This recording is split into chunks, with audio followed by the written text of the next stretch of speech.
Bueno chicos, ¿cómo están? Muy buenas tardes. Vamos a comenzar con la transmisión de la semana número 11.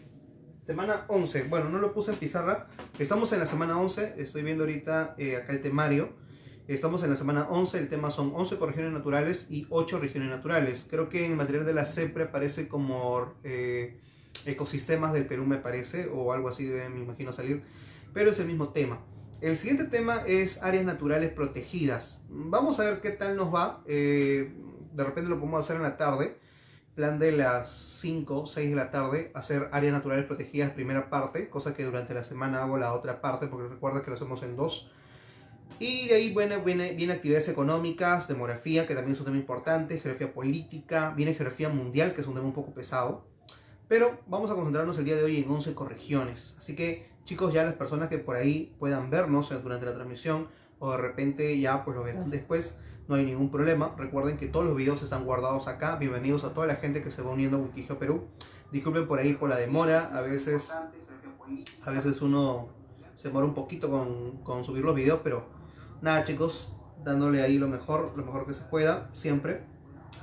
Y nada niños, vamos a comenzar entonces con esta parte de acá. Son las 12:16, a ver, vamos a comenzar. Vamos a comenzar entonces con las 11 corregiones.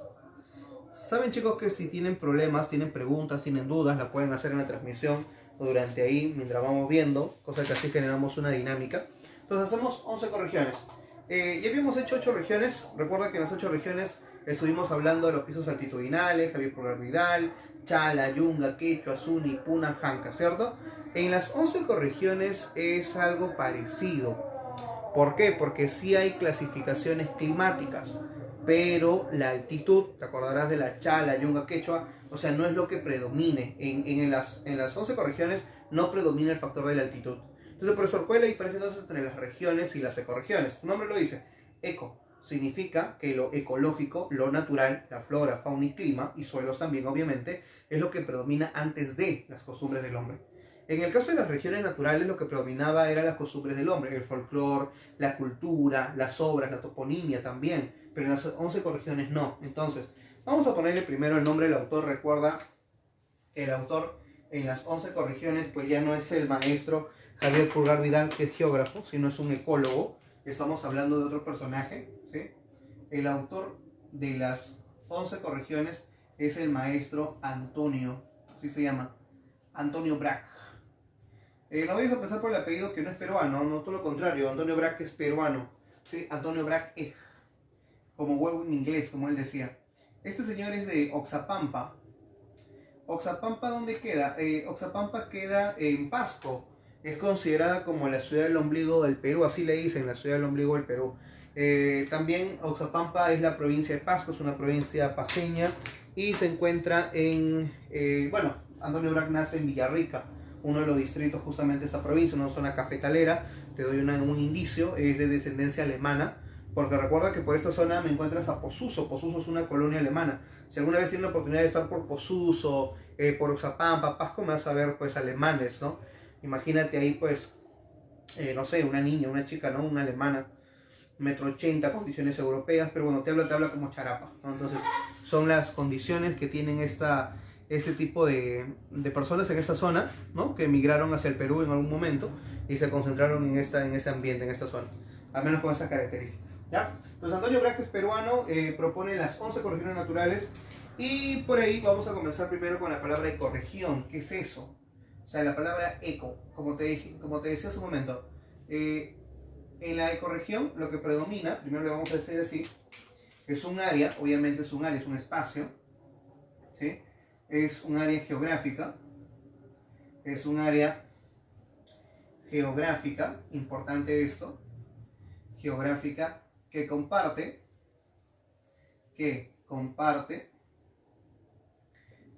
características similares. Que comparte, por ejemplo, primer dato específico, que comparte características similares o comunes. Similares como, por ejemplo, como principalmente el clima, que es lo más importante. Si bien es cierto, en las 8 regiones lo más importante era los pisos altitudinales, la cordillera de los Andes, la altitud, como quieras decirlo, pues acá quien nos va a predominar principalmente va a ser justamente el clima, porque el clima es el factor que determina el suelo por la cantidad de lluvias. Por ejemplo, en estos suelos de Lima me vas a encontrar unos suelos llamados suelos yermosólicos. ¿Qué son los suelos yermosólicos? Los suelos yermosólicos son suelos muy claros. Son claros porque no tienen productividad. Entonces eso hace a la poca precipitación. Si nos vamos a la sierra, por ejemplo, vamos a encontrar unos suelos más marrones, ¿no? Suelos litológicos, por ejemplo, se le dice así, o suelos fluviosólicos, porque son suelos de valle, suelos con mucha materia orgánica, como el humus, que es materia orgánica que tienen los suelos. Entonces, el clima es un factor que determina una condición edafológica. Condición edafológica, recuerda, se refiere a los suelos. Entonces, a una condición edafológica estamos diciendo de que el clima determina el tipo de suelo y el tipo de suelo determina la flora y fauna que se vaya a desarrollar. Entonces, en estos ambientes también me vas a encontrar una distribución, unos recursos florísticos y faunísticos. Profe, ¿a qué se refiere con eso? A la flora y a la fauna. Recursos florísticos y faunísticos. La cantidad de lluvia también va a determinar si va a haber agua o no. Faunísticos. Faunísticos. A ver, vamos a corregir acá. Faunísticos. Claro, justamente florísticos, faunísticos y también la condición hídrica. Es decir, vamos a hablar también de la cantidad de agua, río, lago, mar, ¿no? Hidrológica o hidrográfica, como quieras, que vaya a determinar las condiciones acá. Entonces sería lo más importante, una ecorregión es esto, una ecorregión es un espacio, es un ambiente que tiene características en común como el clima, la condición edafológica, el suelo, la flora, la fauna, la condición hídrica, es decir, la cantidad de agua que se vaya a desarrollar, y bueno, sería lo más importante. Pero recuerda que hay que ponerlo ahí como dato de repente otro colorcito, ¿sí? Recuerda que a diferencia de las 8 regiones, recuerda, a diferencia de las 8 regiones, o sea, de las 8 regiones naturales que hicimos la vez pasada, las 8 regiones, a diferencia de las 8 regiones, no toma como fundamento,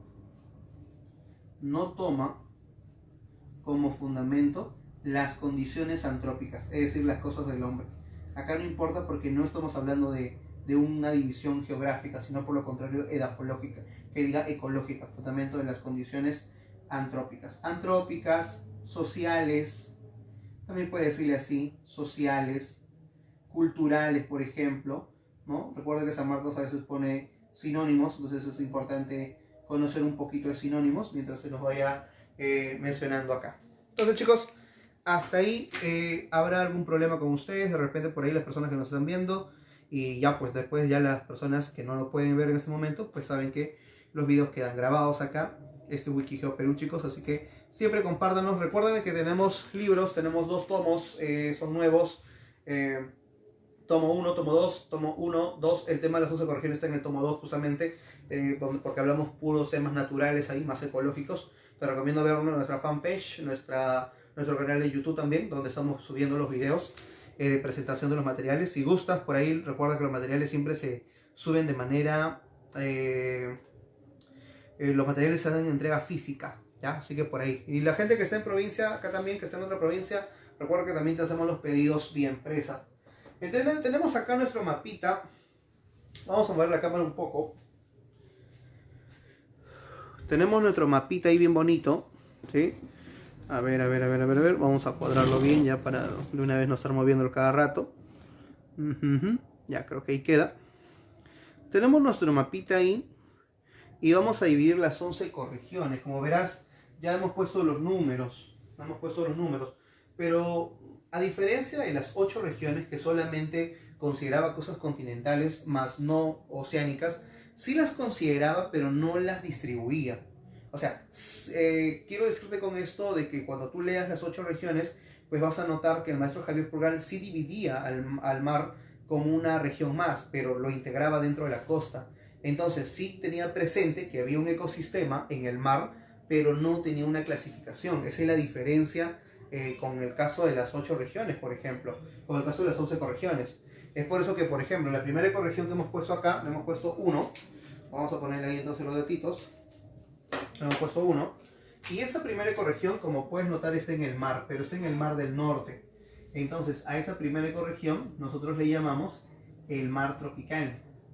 Y entenderás que se le llama mar tropical porque está en un ambiente muy cerca a la línea ecuatorial, más o menos por acá vamos a encontrar nosotros a nuestra línea ecuatorial, es decir, una zona de gran intensidad de radiación solar, de temperatura, de calor. Entonces, esta parte del norte es el famoso mar tropical. Dato importante que debes de saber es que está influenciado por una corriente y no es la peruana, obviamente, porque la peruana es fría. Entonces, esa acá, recuerda, está influenciado por la contracorriente ecuatorial, pero que después, al expandirse, se denomina la famosa corriente del Niño. Y creo que eso lo habíamos hablado en el tema ya de climas, la corriente del Niño, ¿no? La corriente del Niño es una corriente caliente, por eso que el mar tropical, por la corriente que se debe a la cercanía a la línea ecuatorial, es por eso que esta de acá justamente son de aguas cálidas. Profe, y si son de aguas cálidas, ¿eso determina alguna condición para la zona? Sí, porque si son aguas cálidas, recuerda de que eso no permite el hábitat adecuado para la formación de unas algas muy pequeñitas llamada plancton. Entonces, el fitoplancton o el zooplancton, que son algas microscópicas, no se van a desarrollar. Al no desarrollarse, se debe a las temperaturas, que son aguas calientes. Entonces, las aguas cálidas generan que las aguas en esas zonas sean aguas azuladas. Ahí está.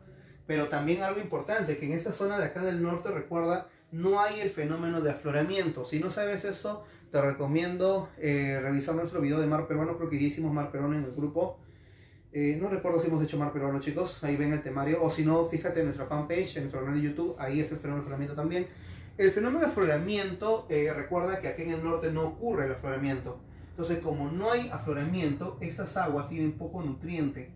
Profe, ¿por qué? Porque el afloramiento lo que hace justamente, no solamente es levantar las aguas frías, sino también lo que hace es sacar los nutrientes desde el fondo del mar. Entonces, tiene poco nutriente, significa entonces que tiene poca masa ictiológica, o sea, tiene poca diversidad de peces.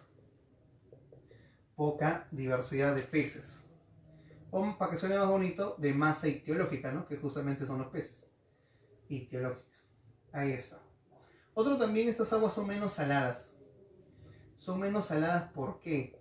Son menos saladas por la cantidad de precipitación. Es decir, que en el norte, recuerda que te dije que estaba influenciado por una corriente. Y esa corriente era la corriente ¿qué? La corriente del Niño. La corriente del Niño son de aguas calientes. Por ser de aguas calientes, entonces eso genera la lluvia. La lluvia cae en los océanos y la salinidad disminuye. Entonces, la razón suficiente para que la salinidad sea menor. En el mar tropical, por ejemplo, algunas especies que tienes que conocerlas de repente por la formación o por el tema de climas, bueno, por el tema de geomorfología y climas, las especies que me tienes que encontrar, uno son los manglares. Recuerda que solo en el norte me vas a encontrar, por el ambiente climático semitropical que se tiene, me vas a poder encontrar manglares. Los manglares son plantas que crecen en zonas de rías. Las rías son combinaciones de agua salada del mar con agua dulce del río. Entonces esa combinación más el clima de Tumbes va a generar la formación de manglares. O sea, son plantas, ¿ya? Crecen en esteros. Revisar nuestro video de geomorfología. Ahora, otras cositas que también se van a formar acá, por ejemplo, en el mar tropical al menos, aparte de los manglares, vamos a encontrar de repente el mero, que es un pescadito medio bembón, el mero, el perico, que también es un pescadito, el mero, el perico, el atún, por ejemplo, el atún de ojos grandes, o de repente también el pez espada.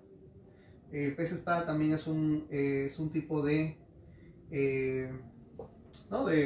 animal que vamos a encontrar en el mar tropical. Entonces, esto es esta ecorregión, el mar tropical. Pasamos a la siguiente ecorregión. La siguiente ecorregión ya no es un mar tropical. Ahora recuerda, es un mar frío. Entonces vamos a pintar otro colorcito. Estamos hablando del mar frío. En los libros a veces aparece como el mar frío de la corriente peruana, que es un nombre más completo, pero al final sigue siendo lo mismo, no te vayas a equivocar. Ahora, el mar frío ya no está influenciado por la corriente del Niño, que es una corriente norteña, sino por una corriente que viene desde acá, desde Valparaíso, desde Chile. Viene más o menos, va a la altura de Chile obviamente, sur del Perú, llega hasta acá, hasta lo que es la Punta Agujas en Piura, y después simplemente se va hacia Australia. Eso acá, vamos a decirle acá que está influenciado, no te olvides, no te olvides ese dato, está influenciado por una corriente. A esta corriente tú le llamas la corriente peruana o corriente de Humboldt. Recuerda que la corriente peruana no solamente es fría, por estar muy en una zona de alta latitud, sino que también principalmente el fenómeno de afloramiento. Estas aguas son frías y lo que permite justamente es la formación de aguas verdosas. Las aguas acá van a ser verdosas. ¿Por qué? Uno, porque las aguas son frías y las aguas verdes se producen por fitoplancton. El fitoplancton solo vive en aguas frías, pero las aguas frías se producen en afloramiento. Es decir, una zona muy pequeñita o muy cercana al litoral. Significa que no todo el mar frío es verde, solamente es verde esta zona pegadita al litoral, porque en esta zona pegadita al litoral hay afloramiento. Tú te alejas y no hay afloramiento, ¿sí? Entonces también recuerda que me vas a encontrar, ¿qué cosa? Entonces, más nutrientes. Entonces me vas a encontrar más masa ictiológica. Significa que me vas a encontrar más cantidad de peces. Profe, ¿qué peces? Bueno, la anchoveta es el pez que más extraemos de esos mares, como también la sardina, que es otro tipo de pez que también extraemos en gran cantidad de esos mares, como el atún de repente por ahí, los muchames, que son los delfines, la nutria que debemos encontrar, el pingüino de Humboldt, y después las aves también que vamos a encontrar acá, como las aves guaneras, las aves guanay, ¿no? El pelícano, por ejemplo, el alcatraz, que es otro tipo de pez, pero es otro tipo de ave, pero vamos a encontrar acá. Esto acá obviamente son más salados, son aguas más saladas y densas. Eso justamente permite la flotabilidad del fitoplancton, sin eso no se podría dar. Algunas especies lo pusimos allá también, entonces espero que entiendas que el mar frío es una zona influenciada por la corriente peruana, son aguas verdosas por el fenómeno de afloramiento que se va a producir en esta zona, es la zona con mayor cantidad de peces, ahí tienes la mayor cantidad de peces que se extraen, son de aguas frías, son aguas densas, son aguas saladas, y eso justamente, como te dije, genera la flotabilidad del fitoplancton. Y recuerda que el fitoplancton es la base de la cadena alimenticia en el mar peruano. Si no hubiera fitoplancton, la cadena alimenticia en el mar peruano se cae. ¿Y cuándo pasa eso? Cuando aumenta la temperatura. Cuando hay épocas de verano, se cae esa corriente, o sea, aumenta la temperatura en esta zona y termina formando, recuerda, el fenómeno del aguaje o la purga. ¿Qué es eso? Cuando empieza a aumentarse la temperatura, el fitoplancton muere y eso genera a que las aguas se vean rojas, un rojo parduzco, ¿no? Entonces por ahí siempre, chicos, presente datitos así medio extraños. Listo, siguiente corrección. 3.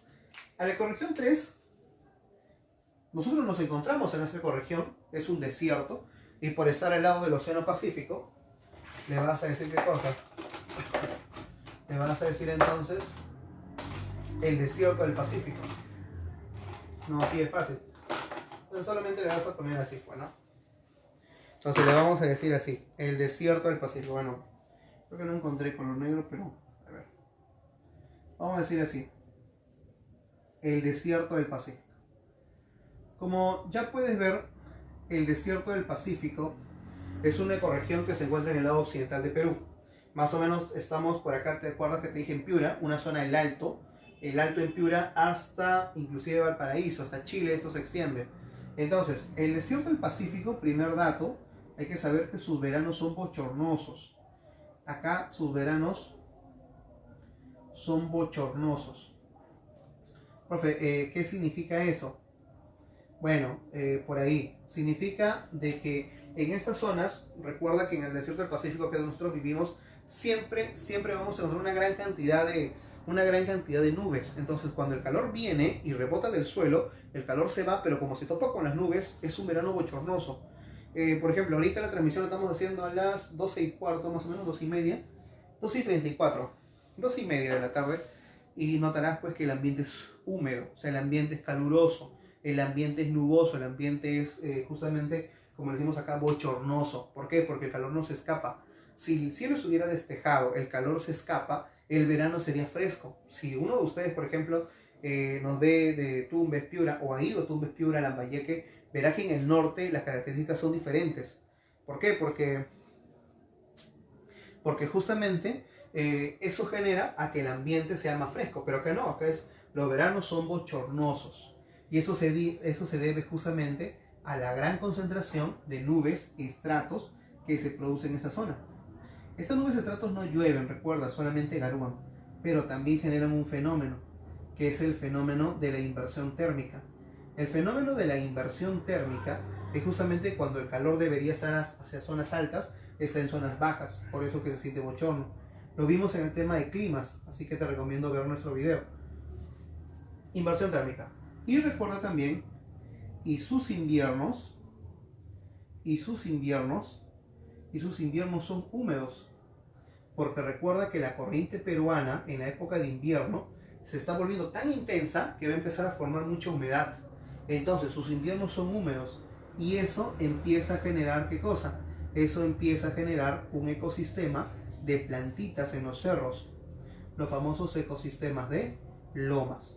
Los ecosistemas de lomas, recuerda que las lomas son las lomas es la elevación geomorfológicamente hablando. Una loma es una elevación de la corteza, pero encima de esa elevación hay ecosistemas, es decir, plantitas principalmente. Esas plantitas aparecen en invierno porque recuerda que desde el mar viene la humedad, se enfría muy rápido porque estás en invierno, es decir, que el suelo se ha enfriado por irradiación, se enfría muy rápido, viene la humedad, se vuelve gotitas de agua muy pequeñitas, se llaman rocío, se pegan al suelo, gotitas de agua encima de las plantas y de las rocas, y eso termina brotando después de un tiempo las formaciones de lomas. ¿Sí? Espero que hayas entendido esa parte. Ahora, en el desierto del Pacífico vamos a encontrar suelos también, y los suelos que te dije son los suelos yermosólicos. Los suelos yermosólicos son suelos improductivos, son suelos de color claro. Mientras más oscuro sea un suelo, más productivo es. ¿Sí? Mientras más productivo quieres que sea un suelo, más oscuro va a ser el suelo. Ahí está. Pasamos a otra ecorregión. Nos vamos a la ecorregión número 4, que es la ecorregión que está acá en el norte. Puedes notarlo ahí. Eso de ahí se llama el bosque. Vamos a llamarlo así. Se llama el bosque seco ecuatoriano. Y como en el mapita te puedes dar cuenta, está abarcando algunos departamentos del norte, obviamente. Va a abarcar departamentos, por ejemplo, como el departamento de Tumbes, que es el más al norte de la costa peruana. Va a abarcar Piura, va a abarcar Lambayeque, inclusive va a abarcar parte de La Libertad. En los libros a veces también le ponemos que abarca hasta la zona oriental del Marañón. Obviamente forma parte de esa zona de acá también, ¿no? En la parte oriental del río Marañón, Lambayeque, lo que es La Libertad. Ahora, en el bosque seco, primer dato importante, chicos. Uno, dato climático. Sus veranos lluvioso, porque recuerda que está influenciado por la corriente del Niño. Entonces su verano es lluvioso y fresco. Lo que te decía hace rato, cuando una zona no tiene muchas lluvias, pues lo que genera es que sus ambientes sean así, frescos. Otro importante, que al menos, por ejemplo, en esta zona del bosque seco, en su fauna, me vas a encontrar, por ejemplo, el oso hormiguero. El oso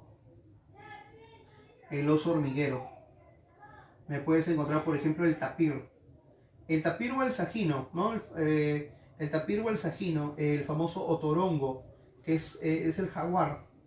El otorongo, el tapir, el oso hormiguero. Me vas a encontrar también, por ejemplo, por acá, lo que es a ver, ¿qué más? El tapir, otorongo, oso hormiguero. Y me encuentras normalmente acá, chicos, animales amazónicos. O sea, lo que pasa, estamos en la costa, pero esta parte de acá, esta zona oriental del bosque seco ecuatorial, que como veis está al costado de la ecorregión 8. La ecorregión 8 corresponde a la ecorregión del páramo. ¿Eso, profe, qué es? Es una zona de sierra chata, es una zona de sierra baja, que por ser baja, estar cerca del Ecuador y estar cerca de la selva, es un ambiente húmedo. Y justamente por ahí hay una zona, chicos, hay un espacio que se llama el Paso de Porcuya. El Paso de Porcuya es un ambiente, tú por geomorfología sabes, que un paso es una zona baja y Porcuya es el lugar más bajo de los Andes. Entonces, los animales de la selva han viajado por esa parte y han migrado, no esto acá, ojo, estoy bromeando, solamente estoy poniendo acá. O sea, los animales de esta zona han migrado por el Paso Porcuya y se han extendido por toda la ecorregión 4, principalmente en la 5. Entonces, en el bosque seco ecuatorial y en la ecorregión 5, me vas a poder encontrar animales de la selva en su hábitat natural que han migrado solitos ellos justamente para quedarse en ese ambiente y han hecho a través del paso por Cuya. Estos solamente son algunos de esos animales que podemos encontrar en todo lo que es el bosque seco ecuatorial. Pero aparte de eso, en su flora, que lo que más me importa es la formación de algarrobos. El algarrobo, ¿sí? El algarrobo es un tipo de planta predominante, chicos, del bosque seco ecuatorial. Si algo tienes que llevarte de esta clase, si algo tienes que hacer de esta clase, es justamente aprender que el algarrobo predomina en el norte. En el centro también hay, no me dejes de repente decirte que no, también hay en el norte, en el centro, que diga, le llaman guarango. Sí, guarango es el nombre que se le da en el centro, ¿ya? Guarango. Por ejemplo, el algarrobo es un tipo de planta, encontramos acá.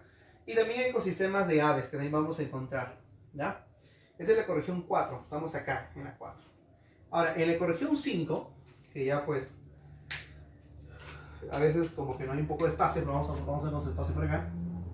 La ecorregión 5 es un bosque. Entonces vamos a ponerle acá, bosque, pero es un bosque tropical. Profesor, ¿seguimos en la costa? Sí. Pero a pesar de estar en la costa, chicos, vamos a seguir poniéndole, bueno, vamos a ponerle así, bosque tropical. Es cierto, es raro que en una zona desértica, y más en Perú, porque es un desierto, en una zona costera desértica como el caso del Perú, encontremos un bosque tropical. Pero cuando hablamos de bosque tropical, nos referimos al bosque tropical del Pacífico. Significa, profe, ¿qué es tropical primero? Es una zona lluviosa. ¿Te acuerdas que te mencionaba al comienzo de que esta zona era una zona, el páramo no está acá nada más, sino que el páramo continúa todo Colombia, Venezuela, pero esta zona es chata, entonces el aire caliente de acá ha cruzado sin ningún problema por los Andes. Normalmente se bloquea el aire caliente, pero como esta zona es muy chata, entonces el aire caliente ha cruzado, ha migrado y ha generado lluvias acá. Entonces eso hace que el bosque tropical, o sea, la parte norte de la costa peruana, una zona de Tumbes, sea una zona muy lluviosa a pesar de ser una zona costera, ¿sí? Y más cuando es verano, porque en verano recuerda que también tienes la influencia del niño, entonces como que la generación de lluvias se incrementa mucho más. Entonces, esta zona, recuerda, vamos a poner acá entonces, estamos, recuerda, en la zona del norte. Vamos a poner acá entonces, abarca una zona lluviosa justamente.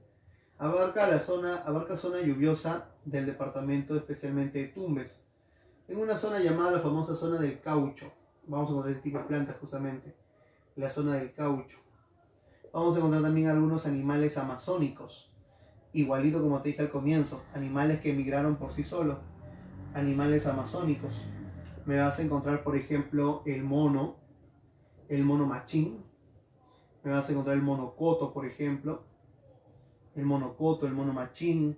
Me vas a encontrar, por ejemplo, el sajino, el tapir, la sachavaca, el otorongo, el cocodrilo, por ejemplo, también vas a encontrar acá. El famoso cocodrilo americano, o cocodrilo de Tumbes, si quieres, americano, ¿no? O cocodrilo de Tumbes, como te dije al comienzo. Ah, y también, también me vas a encontrar acá, también, sí, también es cierto, me vas a poder encontrar también manglares. Los manglares también me encuentras en el bosque tropical, así que no vayas a pensar que es exclusivo de una sola ecorregión. ¿Ya? 6 y 7, trabajámoslos juntos, porque tiene que ver mucho con el tema de por ejemplo, ahora vamos a ponerle por acá. Tenemos por acá de repente la zona del mar, la zona del litoral, ¿no? Zona de alta mar. Tenemos la zona de la costa, tenemos la zona de la costa, y elevaciones, y elevaciones, y elevaciones, más o menos, por así decirlo. O sea, estamos dibujando una parte 6 y 7, como viniendo de acá del mar, ¿sí? Del mar hacia el este, entonces tenemos ahí. Ahora, para determinar eso acá hay que sacar dos datos importantes de las alturas. Uno, por ejemplo, a 1000 metros sobre el nivel del mar. Según el maestro Antonio Brack, nos dice que eso sería la altitud que debe tener el desierto del Pacífico. No te digo la costa, porque en otras condiciones a veces eso no se determina. Pero a diferencia de las 8 regiones que tú hablas de 0 a 500 metros, en las 11 ecorregiones, al menos para el desierto del Pacífico, usamos el término de 1000. Ahora, de 1000 hasta los primeros 3800 se determina una ecorregión, y después de los 3800 hasta la cima del Huascarán, que sería, vamos a ponerle acá abajo, que sería 6.746 metros sobre el nivel del mar, según la presa San Marcos, sería la otra condición. Profe, ¿eso qué parte abarca? Ah, solamente abarca todo esto, ¿eh? Solamente 6 y 7 nada más. No estamos abarcando 8, que te dije que era zona andina. O sea, la costa se divide en 2 en el mar, 1 y 2. La costa se divide 3 en el continente, 3, 4 y 5. Y la sierra se divide en 3, 6, 7, 8. Y la selva se divide en 3, 9, 10, 11. Pero 6, 7 solo estamos trabajando juntos porque esta 8 es una sierra especial. Ahora, esta zona de acá es la ecorregión número 6. La ecorregión número 6 se le llama la famosa serranía esteparia. No te olvides, así le llamamos, la serranía esteparia. Quizás el nombre no sea tan popular, no sea tan conocido, pero es necesario, serranía esteparia. Seguimos subiendo y por acá nos vamos a la 7. La 7 es la Puna. En algunos libros el maestro Antonio nos dice los altos Andes. Recuerda que lo más alto en las 8 regiones era la Janca, pero en las 11 ecorregiones lo más alto es la Puna, así que cuidado con eso.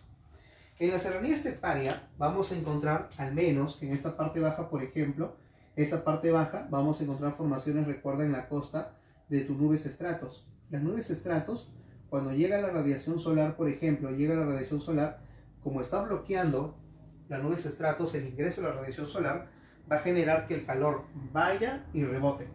Es por eso que te dije que en invierno siempre en las zonas altas hace más calor, pero no en Jancas, pues no en Quechua, sino solamente en lugares chatos. Por eso te puse el ejemplo cuando hicimos climas, que cuando de repente tu Miss en épocas de invierno, julio, agosto, te llevaba a Chosica, en Lima estaba caruando, estaba nublado, te llevaba a Chosica y en Chosica estaba haciendo mucho calor.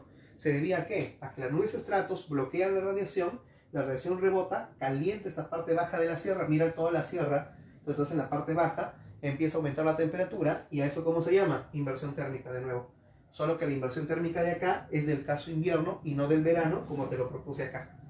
Revisa clima, revisa el video de clima, creo que fue la semana, fue hace 2 o 3 semanas, entonces revísalo. Pero profe, ¿y eso qué tiene que ver acá? Fue pregunta de esa misión. Esta zona baja de los Andes, a lo cual tú llamas serranía esteparia, y esa fue la respuesta, es una zona árida. Esto de acá, niños, es una zona árida. ¿Por qué árida? Porque no hay lluvia todo el año. Recuerda que solo llueve en verano. Y en esta parte baja, por ejemplo, en esta zona baja, por ejemplo, la serranía esteparia, ¿no? En esta zona baja, zona árida, permite formaciones de zona de cactáceas. De formaciones de cactáceas. Recuerda que las cactáceas son los cactus y forman parte de la familia de las xerófitas, que son plantas que soportan épocas de poca cantidad de precipitación, de lluvia, por eso las hojas son gruesas, porque almacenan justamente el agua. Entonces eso es la zona de cactáceas. La zona de cactáceas justamente se produce en una zona árida, ¿no? Una zona de ambiente seco. Ahora, si vamos a la serranía esteparia, por ejemplo, y ya te puse la altitud que iba de 1000 a 3800, tú puedes deducir entonces que la serranía esteparia abarca partes altas de Yunga, abarca también zonas de Quechua, porque recuerda que la Quechua iba hasta los 2300, y también, como ves, abarca zonas de Suni, porque la Suni iba hasta los 4000. Esto sería un resumen dentro de las 8 regiones. Es decir, que también podemos saber que en la serranía esteparia, al menos por las zonas céntricas, me vas a encontrar algunas formaciones de valles, porque estás en la Quechua. Entonces, si me encuentras valles, recuerda que en la parte baja, me vas a encontrar valles de Yunga, que serán valles encajonados. Pero los valles en esta zona son distintos, porque acá sí me vas a encontrar valles interandinos. Y los valles interandinos no eran cualquier cosa, sino eran ambientes, ¿qué cosa? Los valles interandinos eran zonas de despensa, es decir, zonas donde se producía una gran cantidad de alimentos, pero también tenías un clima agradable en toda esta zona, un clima agradable que te dije que era un clima templado, que era un ambiente seco. Justamente esto genera la formación de grandes ambientes, para el tema de enfermedades, ¿no? Pero seguimos subiendo y la temperatura, recuerda que va a empezar a bajar. Entonces, en las partes altas vamos a empezar a encontrar las primeras variaciones térmicas también por acá. Vamos a encontrar entonces, variedad térmica. significa que la temperatura empieza a cambiar. Pero en zonas más altas todavía, no solamente hay variedad térmica, sino vamos a encontrar contrastes térmicos. ¿Qué significa? De que ya las temperaturas empiezan a cambiar muy radicalmente, ¿no? Contrastes térmicos. Los contrastes térmicos, eso pasa mucho en la sierra. A veces cuando uno está en la sierra, cuando se para en el calor, se siente como que arde la piel demasiado. Y cuando se va a la sombra, el ambiente es más frío, o sea, también se siente frío muy rápido. Entonces, eso es un contraste térmico. Significa que la temperatura no se está concentrando ni se está regulando. ¿Por qué no se regula? Porque estás lejos del mar. Como estás lejos del mar, el mar genera humedad. La humedad regula la temperatura. Pero como estás lejos del mar, entonces no hay ni la regulación de temperatura ni el clima adecuado en zonas muy altas. Es por eso que es usual encontrar en las punas los problemas de heladas. Las heladas, recuerda que era un descenso de la temperatura, era un descenso brusco de la temperatura. Vamos a ponerle una T con una bolita arriba, significa temperatura. De la temperatura, causado por qué? Causado por la ausencia de nubes principalmente. Por la ausencia de nubosidad. Como no hay nubes, la radiación viene durante el día. Es normal encontrar de repente en una zona, no sé, de 4.000 metros, una zona de 3.500, durante el día una temperatura de 30 grados, pero en la noche la temperatura baja hasta 0. ¿Por qué tanto? Uno, porque no hay nubes. Como faltan nubes, entonces eso hace que el calor ingrese durante el día, y como no hay nubes, no hay quien atrape el calor, entonces el calor simplemente se escapa. En las punas, también es necesario, bueno, también es visto la formación de mesetas, y con esto zonas ganaderas como los auquénidos. Y en zonas más altas, a más de 5.000, la masa de hielo es perpetuo. La masa de hielo es perpetuo. Significa que me vas a encontrar morrenas, me vas a encontrar grandes glaciares, ¿no? En estos ambientes, obviamente, los contrastes térmicos son todavía mucho más altos, los contrastes térmicos son más intensos, las heladas son más intensas. Y en la puna va de 3.800 a 6.700.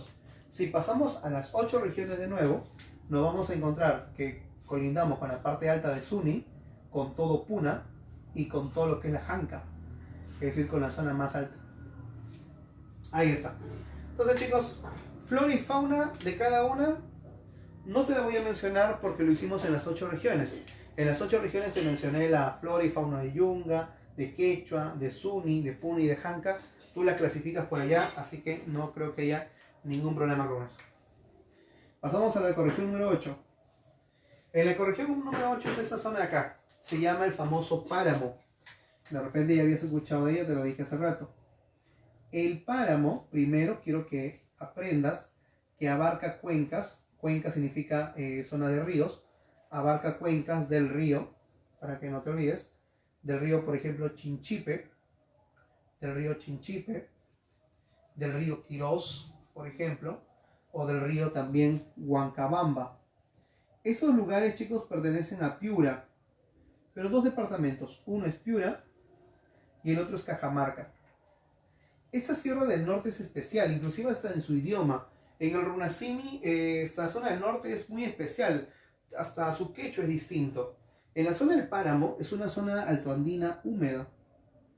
Es una zona altoandina húmeda. O sea, y es húmeda por dos razones. Uno, porque no es una sierra tan alta, o sea, pero también está muy cerca a la zona del Ecuador. Entonces la altitud y la latitud han determinado que en la zona del páramo sea una zona también muy caliente. Vamos a poder encontrar, por ejemplo, en esta zona del páramo también animales como el tapir amazónico, por ejemplo. O sea, animales también de la selva en el pleno ambiente de la región 8. Es una zona lluviosa, es una zona de sierra chata, el aire caliente por eso cruza esta zona, los animales también han cruzado esta zona y se han determinado en ese ambiente. ¿Sí? Ecorregión 9 y 10. Recuerda que ya el dibujito ya no tiene que ir hacia allá, sino por lo contrario tiene que bajar. La ecorregión tiene que bajar. Ahora estamos en la ecorregión número 10. ¿Sí? La ecorregión número 10.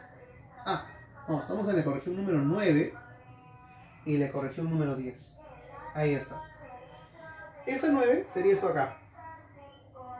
Y esta 10 de acá sería esta parte baja acá. La parte 10 es plana, por eso que está así. Y la número 9 es una zona más elevada porque forma parte de la cadena oriental de los Andes. A esto de acá se le llama la ecorregión de las Yungas, a lo que tú llamas también selva alta. La número 10 corresponde a la selva baja, o lo que en las 11 ecorregiones nosotros le llamamos el bosque tropical amazónico. Ahí está. Entonces le llamamos así. El bosque tropical amazónico. ¿Sí? Entonces, lo principal, chicos, es su ambiente. Vamos a ponerle ahí entonces. Recuerda de que el aire caliente se formaba en esta zona y empezaba a llover. Entonces, ¿qué le vamos a decir? 1. Esto de acá es una ecorregión. Es la ecorregión más que más inundada. Dato importante, ¿eh? Lo hemos visto en climas, lo hemos visto también en costa, así que espero que no haya problema. Zona más inundada, más húmeda y caliente. A diferencia de la otra, esta de acá es más lluviosa. Recuerda que esta que es una ecorregión más que más lluviosa porque se concentra la grande cantidad de nubes que no van a poder pasar debido al bloqueo natural que hace la gran cordillera de los Andes. Entonces, una ecorregión lluviosa es la ecorregión más lluviosa, no solamente eso, más nubosa y también la más poblada. Ahí está. Otros datos importantes. En el caso de repente de su condición, no solamente esto, sino obviamente sus relieves, que es importante recordar los relieves de la selva. 1. Sus terrazas. Recuerda que las terrazas, niños, son los valles. Es decir, que en los valles son zonas productivas. Entonces, como tiene valles, zonas donde se produce alimentos, zonas donde vamos a encontrar la formación justamente de productos agroindustriales, agroexportadores, es la razón por la cual la selva alta es una zona que puede solventar a la población y puede generar justamente actividades económicas a mayor escala que la selva baja. Por eso que la selva alta es más poblada, es más codiciada.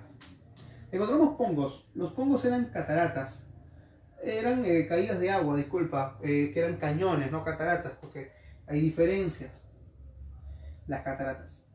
Y también recuerda cataratas y también tenías a las grutas, que eran formaciones de cuevas, ¿sí? Cavidades en la tierra, como la de las lechuzas, por ejemplo, que se forman por el océano.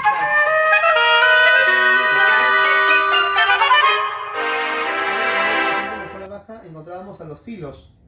Los filos era una zona de transición, o sea, era una zona de transición entre selva alta y baja. Después de los filos, lo que seguían eran los altos. Los altos eran zonas secas de la selva baja. Pero, profe, ¿no es que estaba inundada? Sí, pero hay zonas de la selva baja que no está inundada. Eso se llaman altos. Y los altos es donde se concentran las ciudades. Si bien es cierto, hay ciudades en selva baja, no son tan pobladas o abundantes como la podrías encontrar en la selva alta. Es por eso que la alta es más poblada que la selva baja. Me encuentras también restingas. Me encuentras también tahuampas, pero no son los únicos relieves. Me vas a encontrar también, ¿qué cosa? Recuerda que las restingas se inundan por estaciones y las abundan permanentemente. Pero también vas a encontrar lo que son los barrizales, que son zonas pantanosas dentro de las restingas. Los barriales, que son zonas de depósitos. Los bajiales, que son zonas cóncavas. Los meandros, que son los ríos en forma de curvas. Y la última ecorregión, chicos, ya para terminar con la transmisión, y ya ustedes mismos también puedan ir. 11. La ecorregión 11 es una ecorregión que se denomina la famosa sabana. Sabana de palmeras. Si bien es cierto, el maestro Javier Pulgar Vidal, cuando clasifica las 8 regiones naturales, él menciona que sí, es necesario hablar de una selva, que es una selva con palmeras, y él lo menciona mucho en la selva baja. El problema es que nunca hace una clasificación. En el caso de Antonio Braque, él sí hace una clasificación a la sabana de palmeras. La sabana de palmeras, como puedes notar, se encuentra en la parte oriental del Perú. Es compartido con Bolivia. No es la única sabana en Sudamérica. En Venezuela y Colombia también hay sabanas. Pero vamos a ponerle, de repente acá ya no tengo espacio. Vamos a ponerlo de repente un poco más arriba. Vamos a ponerlo por acá. Espero que no haya ningún problema. La sabana de palmeras. Vamos a poner por acá, ¿ya? La sabana de palmeras. La sabana de palmeras, primero, una sabana se define como aquel espacio donde, lo más importante, porque así se llama misión, su condición climática. Durante el año las lluvias no son permanentes en una sabana. En una sabana siempre las lluvias son estacionales.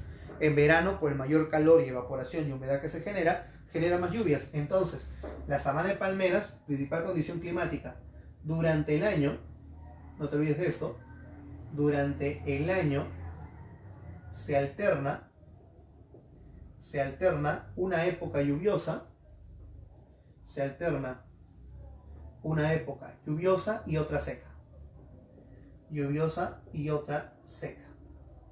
Ahí está. Cuando tuve la oportunidad de leer el libro de ecología del maestro Antonio Brac, él nos menciona que también a esto, de forma local, muchos le llaman chaqueña. La chaqueña es un dato, mira, un dato importante, eso lo vas a encontrar en nuestro tomo número 2. Esto está en el tomo número 2 de nuestro libro de geografía por parte de lo que es Wikigeo Perú, chicos, ya lo podrán revisar de repente en las transmisiones por ahí. Zona lluviosa, 1, abarca zonas de, ¿qué abarca? Bueno, abarca las pampas del Heats. Profe, ¿qué es eso? Una pampa significa una zona plana, pero cuando decimos pampas del río Heats es el nombre de un río que está más o menos por acá viene el río Heats y se junta con el río Madre de Dios y forman el río Marumayo. Es un río boliviano que entra a Brasil y en Brasil se llama río Madeira y de ahí se mete a Perú, a su río Amazonas. Entonces abarca el río Heats y lo comparte obviamente en nuestro país con lo que es el país de Bolivia, ¿sí?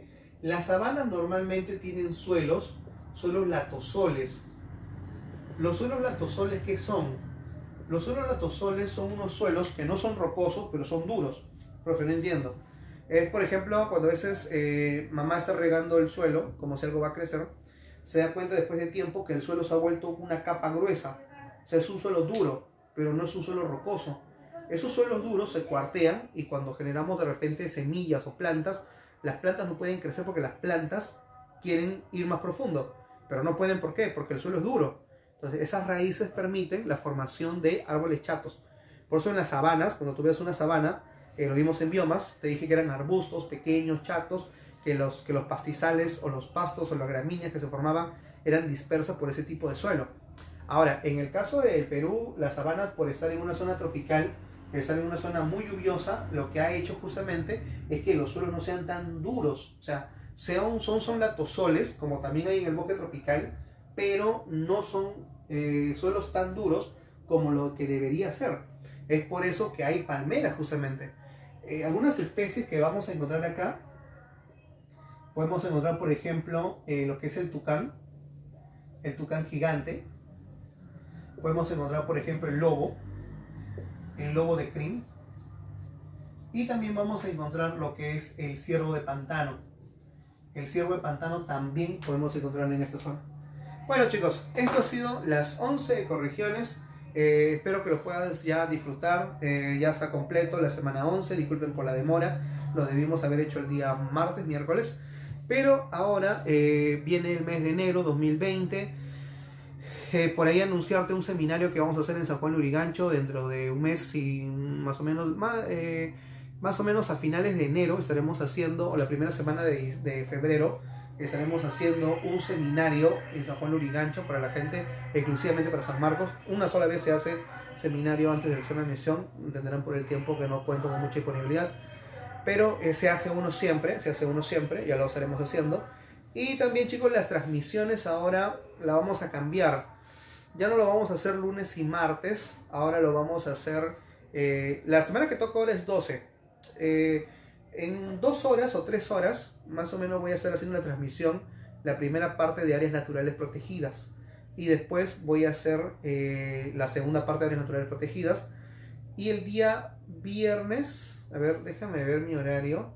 El día jueves estaríamos haciendo la segunda parte de la semana. O sea, las transmisiones ahora las vamos a hacer los domingos y los jueves, ¿ya? Por ahí decirlo a sus compañeros, los jueves y los domingos y jueves, ¿sí? El problema es el horario, el problema que ya no cuento con el mismo horario anterior, se modifica mi horario, pero eso es lo que vamos a hacer. Los tomos, por ahí los materiales de Wikigeo también, si quieren, sigan difundiendo en nuestra página, chicos. Y nada, vamos a cortar la transmisión acá. Ha sido un gusto, feliz domingo, fin de semana. Ya estaremos subiendo la transmisión también de las áreas naturales protegidas para estar adelantados.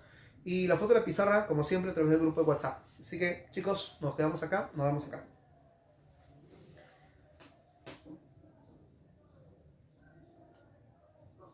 Y nada, vamos a cortar la transmisión acá. Ha sido un gusto, feliz domingo, fin de semana. Ya estaremos subiendo la transmisión.